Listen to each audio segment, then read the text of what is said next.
jo abans de tot volia manifestar que totes les persones que som aquí, començant pel senyor Ros, per la senyora Ribes, per la senyora López, em mereixen tots els respectes i la credibilitat. Més que res perquè Adés ha dit que segons qui no li mereixia la credibilitat, jo, per la meva part, tots vostès em mereixen la credibilitat.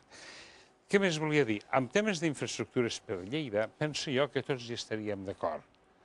Per què? Perquè tots ens l'estimem, Lleida. Tots ens estimem la nostra província. Però cal veure també de qui són competència, les unes i les altres. Quan parlem de l'eix cap a Tarragona, etc., són competència de l'Estat. I l'Estat no les ha fet.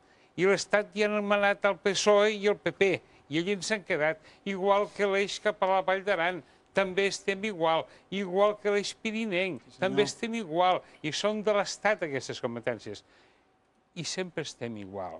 I ara faran un projecte específic per Ger de la Sal. Quant temps tardaran a executar-se? Ja n'hi havia un, ara en fem un altre. I això es va esperant, anar esperant, anar esperant. I nosaltres tenim pressa. Nosaltres ja n'estem tips d'aquesta cançó. Nosaltres volem un estat independent per millorar aquestes infraestructures. I que no ens vinguin amb el tema de la PAC.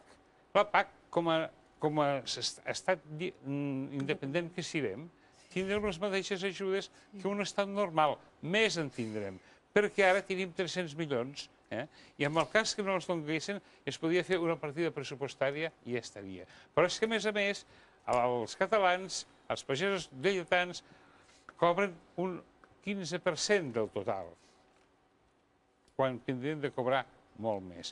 I m'he descuidat per últim, que l'altre que ens falta d'infraestructura és el tren de Lleida a Manresa, que és molt vergonyós que la velocitat comercial sigui encara a 50 km/h.